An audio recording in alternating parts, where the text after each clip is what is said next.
Hey everybody, and welcome back to another video from Tinfoil Hat Advised. Let's have a really quick look at one aspect of this. Why health? Why would China need to control health?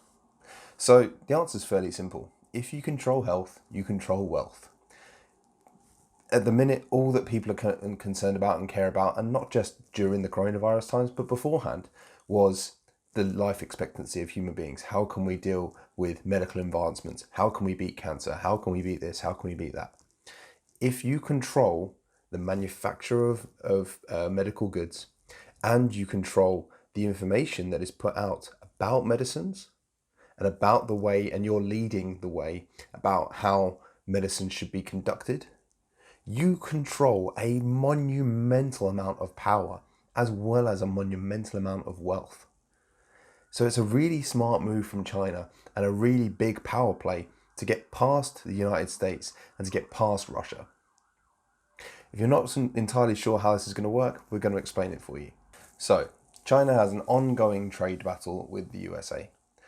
They are not interested in trying to get into a resources battle with Russia because Russia has a very strong grip on their resources economy and has a monumental amount of resources in terms of oil, gas, coal, etc., etc., etc.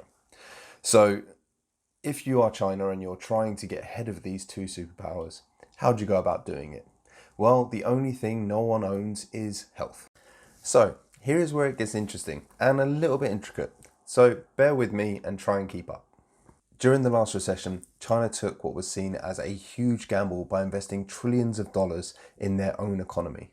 However, they used this money predominantly to secure their own exportation routes. China's economy is largely made up of exports.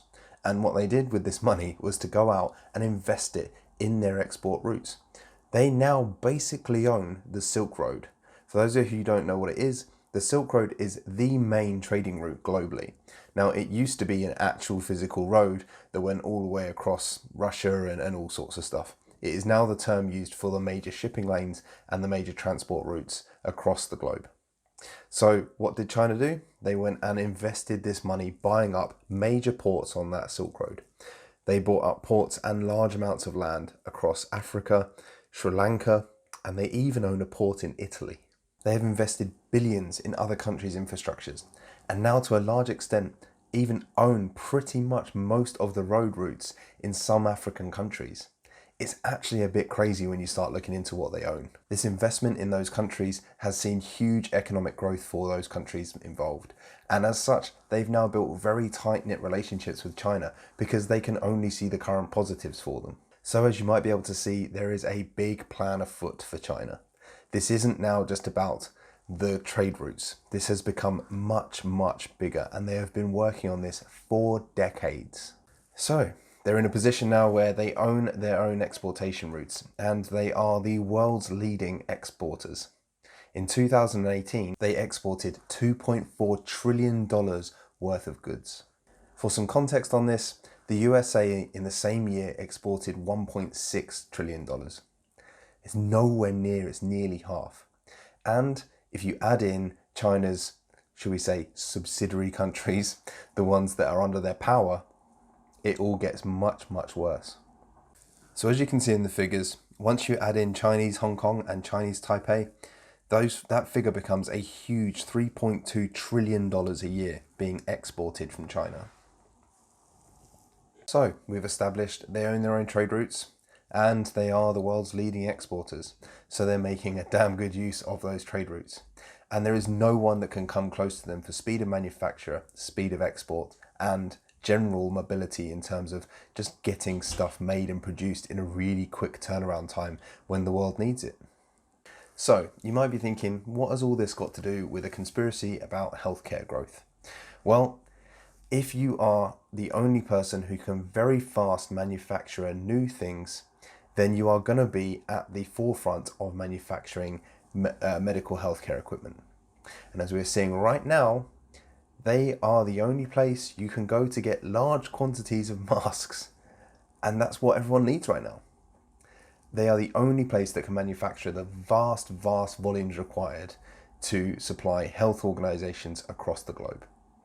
Now we're talking about one thing here right now, masks.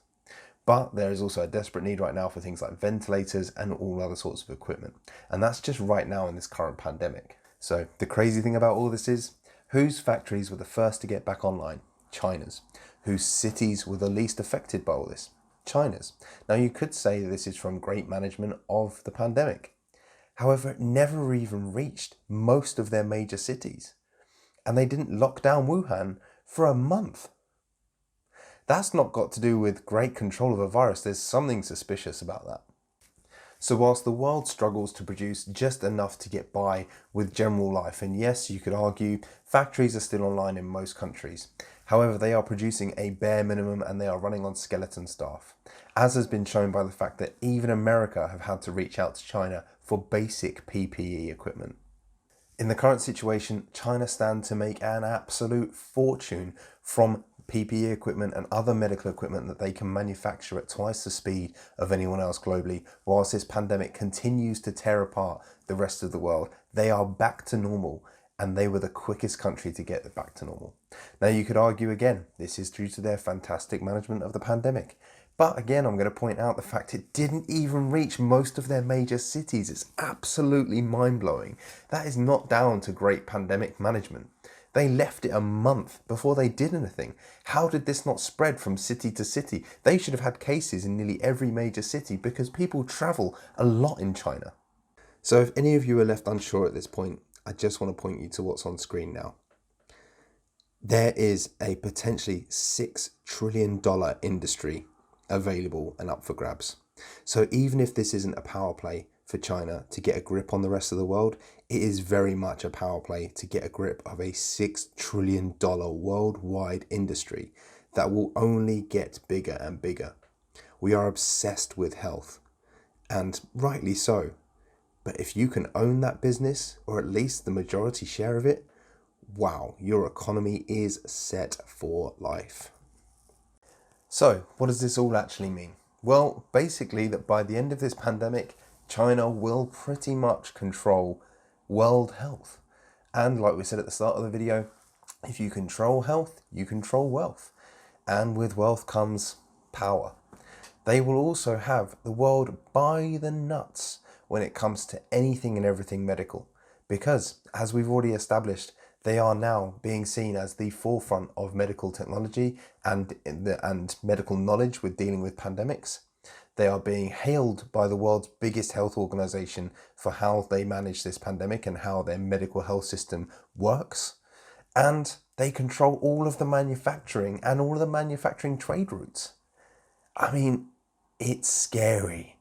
We all know the big red dragon is coming, but geez, looking into this has made it clear how quickly it's coming, and how powerful it is, and how very slyly and very quietly it's becoming even more and more powerful. They will have a grip on everything soon. And when you add into the fact about the ever-growing 5G market and how much of that they are a part of, I mean, if you're not already learning to speak Chinese, I suggest you start. I hope you guys have enjoyed today's video. I would please ask that you like, share and subscribe, and the key bit here is that if you're already liked and subscribed, that you please share. Even if you don't agree with what I'm saying, I don't mind if you share it to your Facebook and say, look at this idiot, he's completely wrong, yada yada yada. Please just share the video, because that is what gets the channel growing, and we'll get more people involved and we can get more conspiracies done, and it makes me happy the more people watch.